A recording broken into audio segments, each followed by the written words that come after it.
It's so easy to just get so deep in the tools, go off on a tangent. And every time you take on one of these tools, every time you do something for Be Better, start with those principles, listeners. It's going to give you so much more direction and you're going to get so much more out of it. Welcome to the B2B Playbook. We built this channel for small B2B marketing teams who want to drive more revenue for their business. Every week, we're showing you how to create more demand for your brand step by step using our 5Bs framework. So if you're time poor, resource strapped, but you still want to make a big impact on your business, make sure you hit that like and subscribe button down below so you don't miss an episode. Welcome back to the B2B Playbook. Kevin, listeners, I can't believe we're here. We are in the wrap-up episode of Season 4.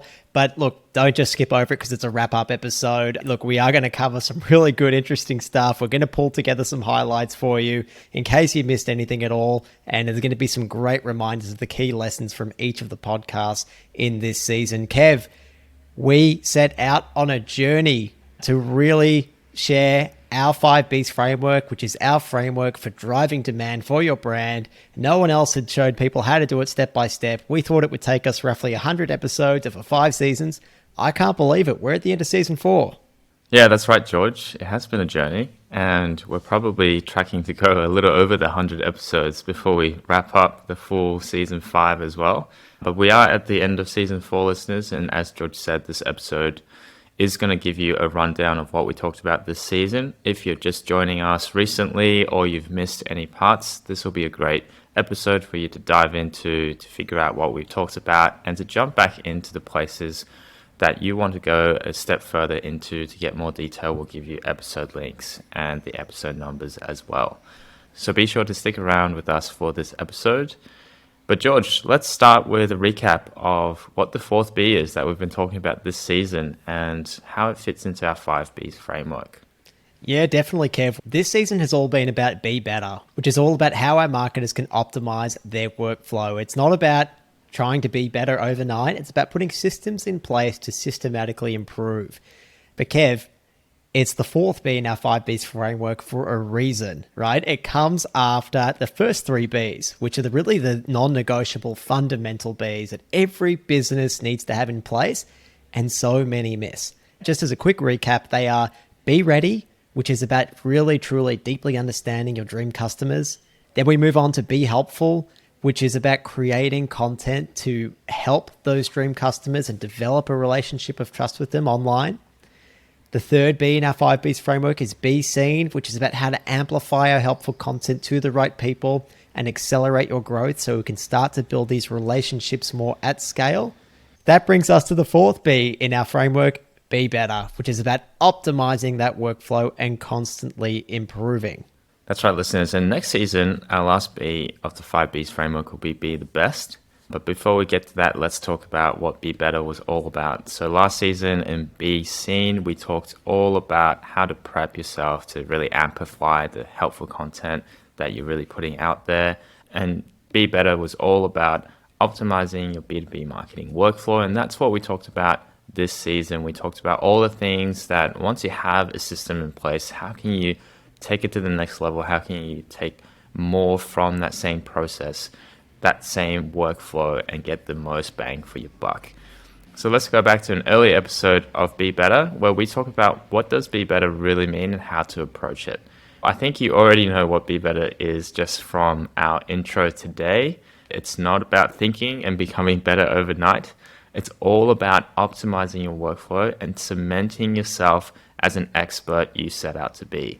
Now that has to happen, as George said, after you've got the foundations in place, because if you're trying to optimize processes that are going the wrong way or on the wrong foundations, you're going to go in the wrong direction very fast, but you're going to have to reel that back in and start again. So it's really important to go back to the first 3 Bs, to the first 60 odd episodes where we talk about how to get those foundations right and in place if you haven't already, and really go through and use it as a checklist. Make sure you've got all the foundations right before you start looking at how to get the most out of the processes you've set up.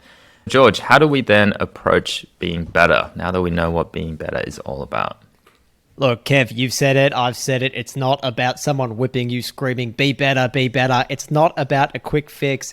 So there are some general principles to keep in mind as people start to optimize their B2B marketing workflow. It's the 80/20 principle and finding your why. Why is that, Kev? These two main principles that we talked about in previous seasons is really the crux of Be Better. It's what helps you focus in on what makes the most impact for your business as you start to improve your B2B marketing workflows. Listeners, I'm sure you know at this point, if you've set up a process, there's a million and one things you can improve. There's a million and one new things you can start to try. And often you're looking at all these different things and you're struggling to figure out what to look at next. Well, these two principles are really what's going to help you decide that priority list and decide where to go first to have the most impact for your business. So 80/20 obviously is looking at what is the 20% of activity that you can do to deliver 80% of the outcome. And that's the same in optimizing your workflow as well. What can you do in optimizing your B2B marketing workflows that will get you that 80% of uplift in your outcomes? And the other one to keep in mind is your why. So you're looking at, what to do, but you need a guidepost to figure out what is actually most important, and your why needs to come back in. Think about your business objectives. Think about how they tie back into your business's why, and always focus in on the projects that has the most impact on your why. And a few other concepts that kind of come in quite a lot when you're doing this sort of analysis with your optimizations is your Dream 100 and your Dream Customer Avatars, because they're really practical embodiments of your why, practical embodiments of your 80/20 principle. You've already done the work to figure out who your 20% of dream customers or Dream 100 is. Make sure to bring them back into focus.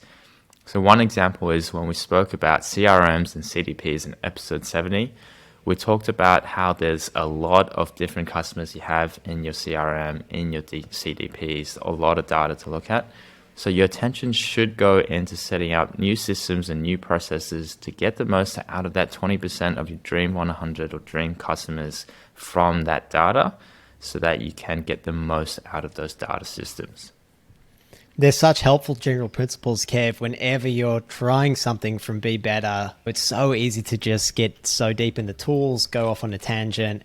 And every time you take on one of these tools, every time you do something from Be Better, start with those principles, listeners. It's going to give you so much more direction and you're going to get so much more out of it. All right, Kev, for those who didn't listen to the full season, or for those who can't recall every single thing we said in every episode off the top of their heads, let's go through just some of those key pillars from Being Better that we covered over the season. Now, the first one is reporting. Kev, I'm going to let you talk about this one because I know you love reporting. I love to fly by the seat of my pants a little more. Reporting is important, but you love it. So I'm going to let you take that. Yeah, that's it, listeners. Reporting is very important, despite having to rein in those like George as they fly through their marketing workflows. Now, what's really important here when we talk about Be Better reporting is that it's really helpful for not just you, but also your wider team and your boss as well. So all those people in the organization that need to come along for the ride, and they need to have reporting built that they can use as well. And specifically, you can try things like funnel stage reporting, you can have shared reporting with sales, and you can have different approaches, your own approach, to how to look at attribution as well. So a lot of different concepts that we talked about in episodes 65, 66, and 72 in this season, they really give you the foundations on how to build effective reporting that's going to talk not just to your objectives, but to the wider team's objectives, to your boss's objectives, and to other teams' objectives, and use reporting really as a tool to bring everyone along for the ride in optimizing your B2B marketing workflow. Because if they're bought in, if the rest of the organization is bought in, and reporting is just one tool to do that, then it makes your job a lot easier as you start to grow your marketing engine. Great call out, Kev. Reporting is just superb for buy-in. So when you're doing that reporting, make sure you're taking into account who that reporting is for. We've made that mistake of showing someone at the executive level like a whole lot of detail, and they just want to see the high level stuff. And when you show them the detail, they get lost. You can't tell the right story to them. And sometimes that results in confusion and a total lack of buy-in, which is a nightmare for a marketer. Kind of related to reporting, Kev, is the episode that we spoke about after, which is about CRO and A/B testing. That's conversion rate optimization. We gave you guys a process to go about it. That process is, of course, forming your hypothesis about what it is that you wanted to change, the methodology to it, the results, the conclusion, and then of course, super importantly, Kev, the action that you could take off the back of that A/B test or that CRO test. And we covered that in episode 68. We then talked about affiliates and partners. I think this is a very important one, even though we only spent one episode talking about it in episode 69. It's all about turning your affiliates into true partners and customers into advocates. Now, we have a few interviews later on in the season on this topic as well with people who are experts in this space. So we strongly encourage you to check those out because they're really going to be one of the best channels, if not the best and most important channel for driving your ongoing growth. And then we talked about CRM, CDPs, and all things data. So again, things that I love and George maybe takes a less enthusiastic approach to. But we talk about some of those new tools that can help you scale effectively. So hopefully at this point you have a fair group of customers, a fair amount of data coming off those customers and how they interact with your brand. So staying on top of those changing customer trends and how they like to shop, what products they're using is really going to change over time, and you need these different tools to help you scale your analysis, to help you wrangle all that data, and we talk about that in episode 70. So make sure to check that out if that is a pain point you're struggling with. Kev, we also spoke about something after that, which I know a lot of marketers struggle with, which is sales analysis. And so that's really looking at things like pipeline velocity and a few other key ways that you can look to improve your marketing from sales's point of view. And I think it was a really important episode in just trying to bridge that gap and looking at the commonly shared metrics between sales and marketing and what marketing can really have an impact on that's going to make sales' life easier. We love to think of sales and marketing as not two teams in different silos, but as one go-to-market division. And I think that there are a lot of really good takeaways from that episode, Kev, that our listeners can start to enact in their own business to try and get on that same page. There might even just be some lingo in there, Kev, that they might hear sales talking about that marketing never quite understood. And so at least grab some definitions out of it at minimum. Yeah, that's a great episode. Again, another one where we were lucky enough to have a fantastic guest on to talk about that. So very important to make sure you really start to look at that gap between sales and marketing, because as you start to optimize your B2B marketing workflows, often that is one of the biggest low-hanging fruits or the biggest projects that will give you the most impact and bang for buck when you really align with the sales team. Next, we talked about EDMs and some of the specific plays that you can do to improve their impact. Now, this is a very practical episode in episode 71 where we really just talk about, okay, now that you have a mailing list, now that you have regular EDMs hopefully going out, how can you step it up? How can you get the most out of EDMs?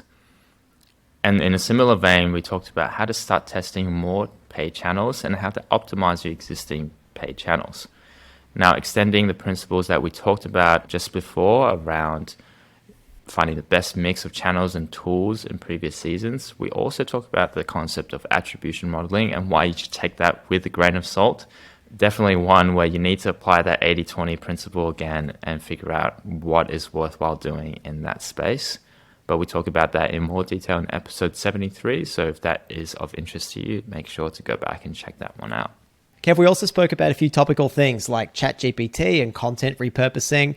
As we said, we wanted this podcast to be evergreen, so we don't really pick tactics that are just going to be here for a little bit and die off, or trends that are going to die off. We think things like ChatGPT, because it's AI, that's here to stay. So we spoke about not just how we're using it now, but how you guys should really think about it to integrate it into your workflow. So we gave you some frameworks and principles for the future there. And then content repurposing, that is absolutely here to stay as well. It's something that I guess media has been doing for a very long time. And now we, even as small media teams, as tiny businesses, we have the ability to repurpose content and get more bang for our buck with our content than ever before. So that's why we really wanted to do those episodes. And finally, we ended the season on a lot of very, very helpful interviews with a number of fantastic guests. We went a little over what we normally do in terms of interviews here, but I think it's one of those seasons that makes the most sense to have all these experts on. As you start to optimize your B2B marketing workflow, there's so many different things you can do. George and I are only a two-man team, and although we do our utmost to share everything we learn from our processes, there's a few episodes in there where we talk about how we're optimizing our own processes. There's so many fantastic guests. There's so many fantastic people out there who are willing to share their helpful advice on how they improve certain aspects of their B2B marketing workflow. And it's something that we really want our audience to share in that learning that everyone has been doing in this space. And so hopefully we can all learn from each other and improve a lot faster. So hopefully enjoy those fantastic episodes with those very helpful guests. And Kev, we get a lot of requests for people to come on the podcast. And to be honest, we haven't once said yes to anyone who's come outbound to us. They're just people that I personally love connecting with and have been following myself for a long time. And they're people that we've had earmarked to come on the show for a really long time. And as you can tell from the episodes themselves, they're people who have really the same ethos as Kevin and I. They're just out here to be helpful. Most of them just give away their frameworks. It's incredible how much they give away every episode. We're very grateful for them to come on. Well, George, I think that leads nicely into what we like to do in every wrap-up episode, which is talk about a few things that we loved and didn't love about the season. And the first one we always like to start off with is why we loved the Be Better season. Why did you love the Be Better season, George? Kev, for me, Be Better was... Look, we started off at an agency, right? And Be Better was probably my introduction to marketing. And it's what made me fall in love with it in the first place. I really love tinkering, optimizing, trying out new tools, which I think just got me so excited about it. Like this idea that you could get this tool and you could see this uplift in your business over the next few days, I just found fascinating. And it's what made me fall in love with marketing initially. But Kev, then I learned that I missed the foundations, our first 3 Bs, right? You can't start with Be Better. And I learned that the hard way. So now we've gone back and we've shared those first 3 Bs. It was really fun to talk about the Be Better side of things, the part that really got me excited. And yeah, what about you, Kev? I think I have to agree with you, George. This is the area where we started in our early days. We met on the agency side, and this is a lot of what our day-to-day was about. It's about improving different processes.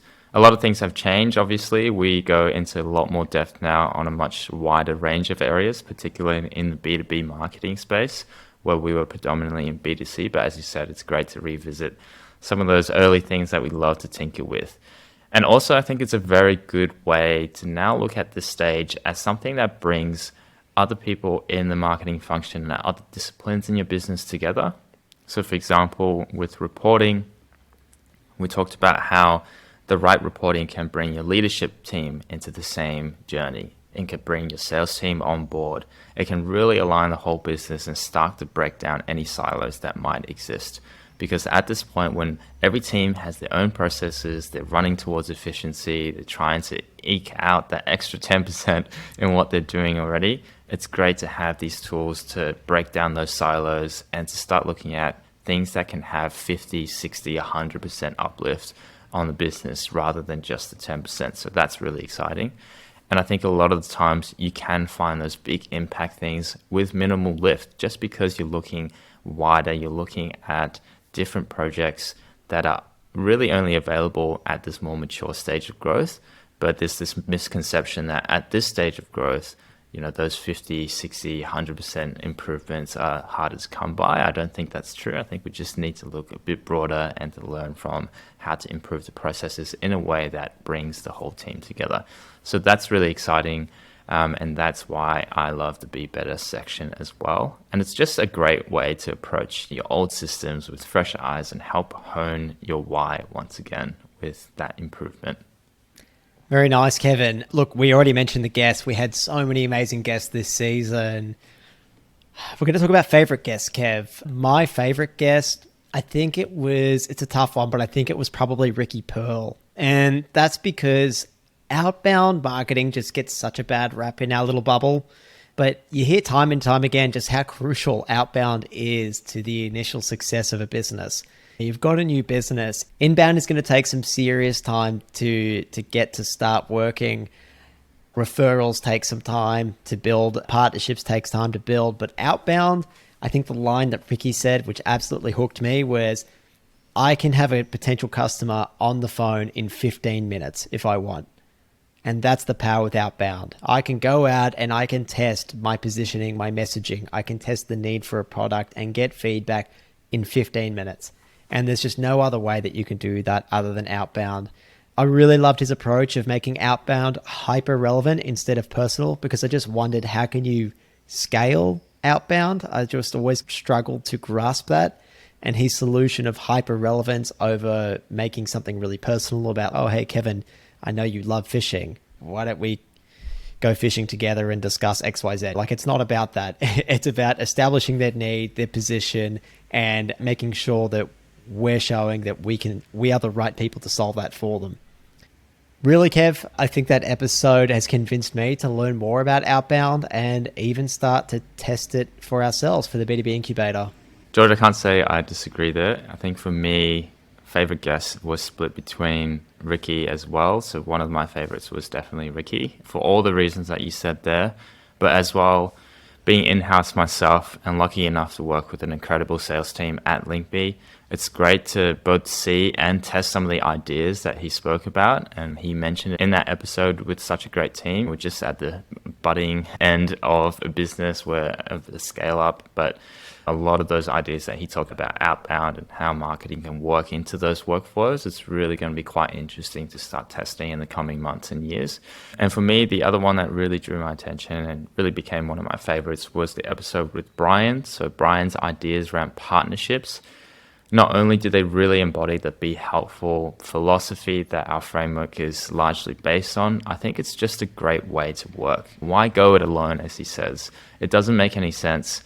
You should be teaming up with people who are going to benefit and have a joint approach to different things to cross-promote each other's great businesses and to hopefully find those partners that are really going to become advocates for your business in the long term and become one of your greatest sources of leads, of business, and just generally of having someone in the space to work with closely, to be on the same page with, and to support each other. It's always good. Strength in numbers, right, George? And it's always nice to have a partner in crime, as we do here on the podcast. I don't know if I can do nearly as good a job without you as my co-host, and I think I hopefully bring some value to the table as well the other way around. But yeah, that's my two favorite episodes with Brian and Ricky in terms of interviews, in terms of guests on the show. That's episodes 79 and 80. Thank you, Kevin, for the first ever public compliment that you've ever given. But look, that episode was sensational, and particularly when it came to partnerships, it's something that you and I took to heart, and we found our first partner. We've also tried to enable our first affiliates, which have led to more people joining the B2B incubator. So it's been pretty great to take on board this wonderful advice from our guests and implement it for the incubator. We are at the Be Better stage for our own business as well. So it's really fun to apply this to our own business as we go. Yeah, listeners, it's also important to call out from my own experience that some of this stuff can happen a little earlier. You can start to get into the Be Better stuff, even if you haven't gone through all the Be Seen things as well. And definitely for Be the Best, there's going to be overlap in where you start. Wherever that 80-20 principle in your why takes you, you should just follow it. Don't think of it as strict seasons that you have to work through. I would say that the first two seasons, Be Ready and Be Helpful, they really need to come first and be in that order. But otherwise, you can mix and match some of these later episodes and things that we talk about to improve your process. But as George said, we're in that stage. We're improving certain processes for ourselves. And it's great to see some of them pay off, which I guess nicely leads into maybe the next one that we like to do, which is where we talk about which episode we got the most downloads for, George. Now, it is a vanity metric, but it's always interesting to see as an early indicator of where the attention is for our listeners and where the industry really is focused on through looking at most downloads. George, you have the numbers. Which episode had the most downloads? Yeah, Kev, look, it looks like episode 76, which was about using AI tools like ChatGPT to improve B2B marketing workflows. Now, why was that, Kev? Look, it was incredibly topical. It was probably like the most topical episode that we've ever done. We tend to stay away from topical. As I said, the only reason we did it is because we know it's here to stay. We wanted to give some guiding principles and frameworks around it. So naturally, everyone's curious about it. So when they see that in the headline, they're probably more likely to go through and click it. Kev, I will also note that that particular episode, it actually ranked on the first page of Google for the search term B2B Chat GPT. I think it was result 3 or 4.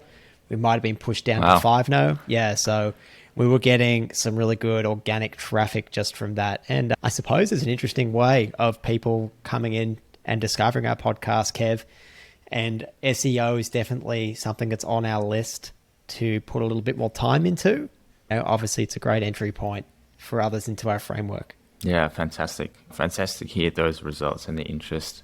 And at least that what we're talking about on the show seems to be having an impact. But I think, as George said, it's important to focus in not on maybe the virality or topicalness of that particular episode. It's important to remind ourselves, really the purpose of that episode was that hopefully we're helping people with our point of view on how to approach tools. So instead of fearing them, instead of fearing that change that will really naturally come with such a big change as AI does, we have the framework to better navigate that new system. We have the tools and the thinking behind it to leverage those tools for ourselves and to improve our B2B marketing workflows, because it should be an exciting opportunity, particularly for those of us in small marketing teams, but also for the ones in big teams as well. It's really going to be one of those amplification tools that's going to help you produce more content, have better ideas, be able to do analysis quicker.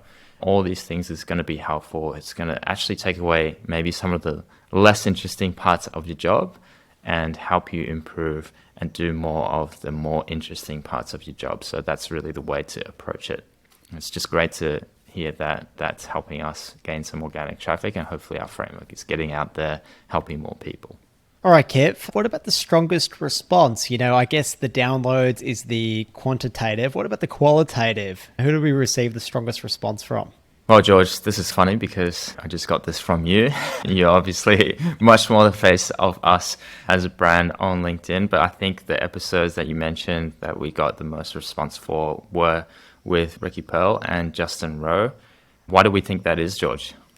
Yeah, Kev, look, I think when it comes to Ricky and Justin, they, again, listeners, like Ricky was our outbound marketing guy. Justin Rowe is the expert when it comes to LinkedIn ads. Look, paid ads and outbound are just crucial to the success of the growth of the business, especially for those small B2B marketing teams that we talk to. They're all trying to figure out how to make their outbound and inbound engines move faster so they can get to that next stage of growth. It's a topic, Kev, that I think there's actually quite a lot of information out there, but it's not necessarily great information. Half the stuff, if you Google this and you go to page 1 of Google, it's written by like big tech platforms like HubSpot and not necessarily written by true experts who are out there in the trenches doing this every day.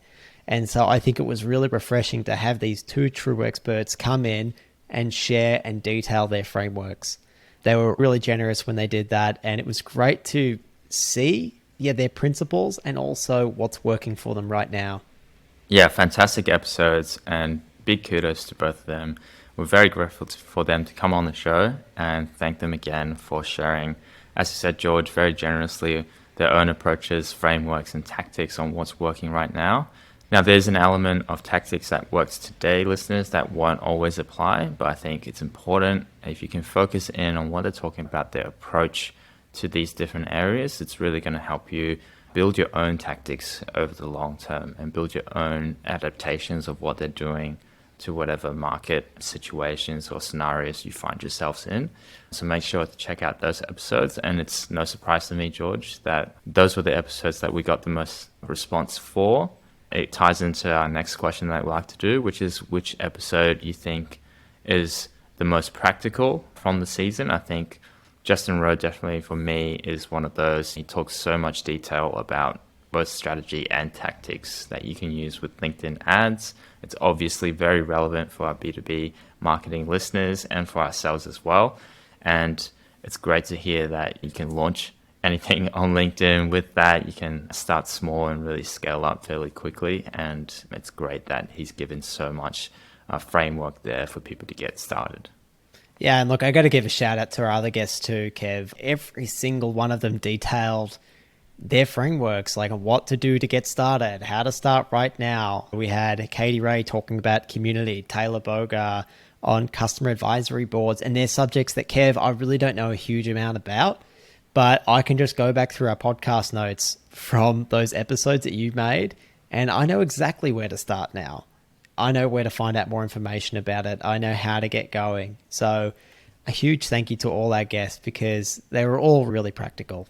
It was an infinitely practical season with our guests in particular. As I said right at the beginning of the episode, our guests were really fantastic this season. They were all true experts in their own areas, and they all fit into B2B marketing as a workflow, but great practical learnings from all those episodes. So listeners, if nothing else, if you have the time, make sure to go through and check out all the fantastic guests that we had on the show this season, and make sure you take notes, because there's plenty of frameworks, plenty of different things, practical things that you can do that we talk about in those episodes. Well, George, what about the biggest challenge that our marketers will face in executing all the stuff that we talked about in Be Better this season? What do you think they're going to struggle with? Yeah, I think, Kev, our first 3 seasons, it was very much, this is what you should do step by step, like literally one episode into the next. That's not necessarily true with Be Better, which is why we gave people those foundational key principles of, when you're picking and choosing which of these, start with that 80-20 principle, start with your why. Pick the thing that's going to have the most impact on your best customers or your best potential customers, and go from there. And then, Kev, I think once you choose that thing, so for example, it might be implementing a CRM, it's actually sticking with it, which is the challenge. So if it was CRM, I know half the challenge is getting buy-in from the team once you've set up that CRM to actually stick to putting everything into it, to using the CRM, to putting that information into it, so it serves its purpose, and you can leverage it so much for everything else for everything else it is that you're doing.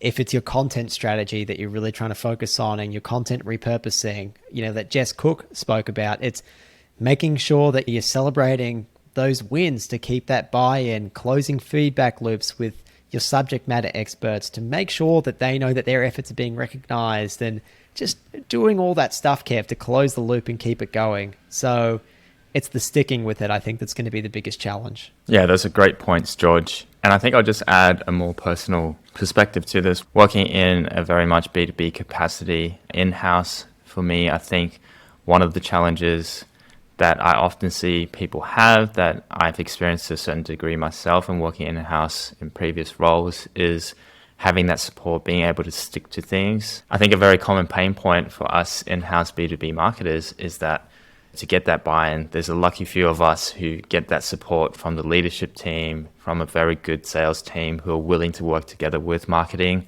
If you're struggling with some of those pain points where maybe those relationships aren't perfect, have heart, don't be too hard on yourself, stick at it, and be kind to yourself and to the rest of your team. They have a lot of different competing priorities.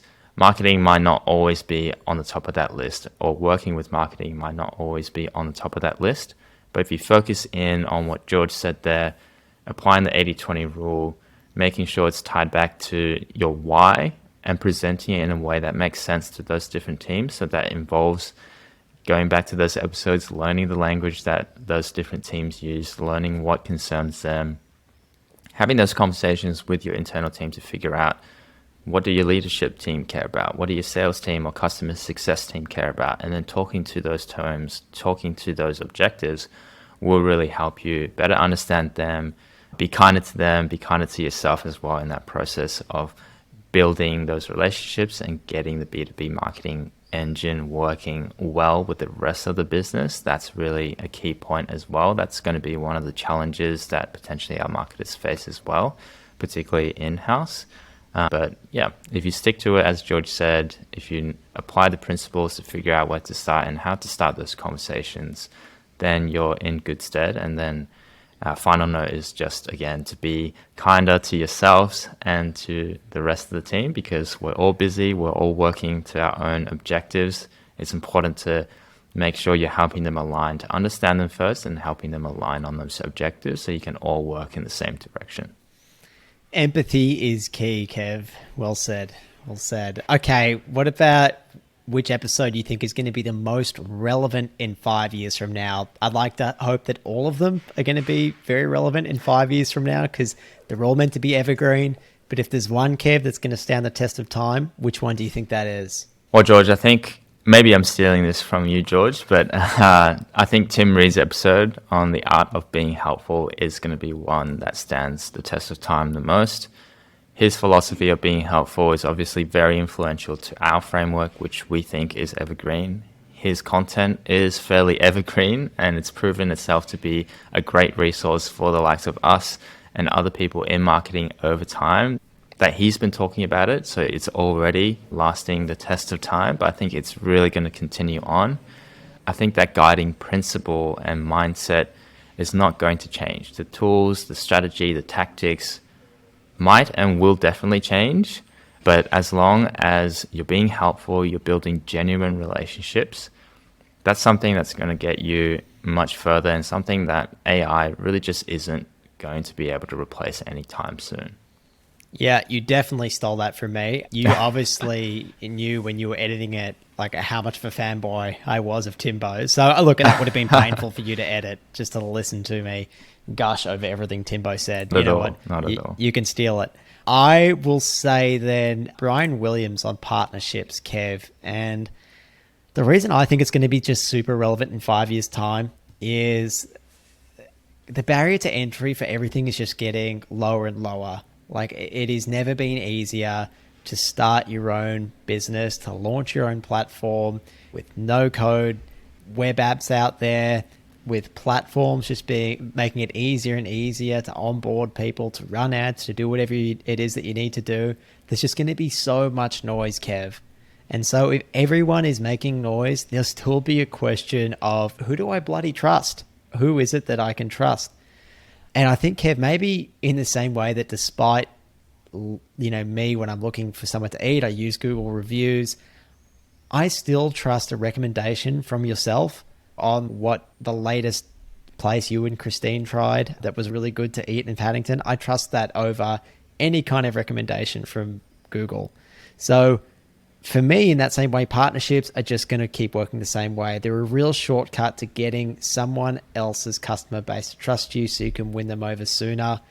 Yeah, I guess I'm just very bullish, Kev, on partnerships. Totally agree with you, George. I think partnerships is definitely going to be one of those key evergreen pillars that's going to continue on as a very important channel, and generally for businesses. As you said, people want to have recommendations from other people that they trust, rather than a business or an article they see online or a review they see online. And hopefully more than an AI recommendation. Certainly right now, I think I wouldn't trust anything that comes out of ChatGPT as a recommendation. It all seems fairly generic and based on the latest blog that is ranking the highest. But as you said there, George, those relationships, people to people, as Tim Reed would say, people to people is the business that we're in. It's everything that's tied into that, including partnerships, is definitely going to be very important as things become more competitive over time. George, key takeaways for this episode. Listeners, be better means optimizing your B2B marketing workflow to cement yourself as the expert you set out to become. Particularly important now that you have the foundations in place of the framework that we've talked about so far. Now you can really start to go to the next level with optimizing your B2B marketing workflow. But remember to keep in mind those guiding principles that we talked about. So the Be Helpful mindset, the 80-20 principle, and your why. They will all help guide you through the plethora of options in front of you that you can start to look into and make you feel, again, in control rather than overwhelmed. Very good, Kevin. I noticed that you've done 2 key takeaways there. I thought that we always had to do 3. Big mistake from me. I'm sorry if I stretched it out, listeners, over the last 83, 84 episodes. Anyway, look, listeners, as always, you can find links to everything that we discussed in the show notes. And we're going to be going on to the final B in our framework, Be the Best. And look, Kevin and I are just so grateful that every week more and more marketers are tuning in or catching us on YouTube every Monday morning. We've been setting records multiple months in a row. When we say that more and more are tuning in every Monday, we're telling the truth. And it's just so awesome to see it continually grow. If we can ask one thing, listeners, it would be to please pass the show on to someone who you think would get value from it. And also feel free to leave your feedback in a comment. It's a huge help to us, our future listeners, and we'd really appreciate it. Take care. Thank you, Kev. Thank you, listeners. Catch you next week. Thank you, George. Thank you, listeners. Catch you next week.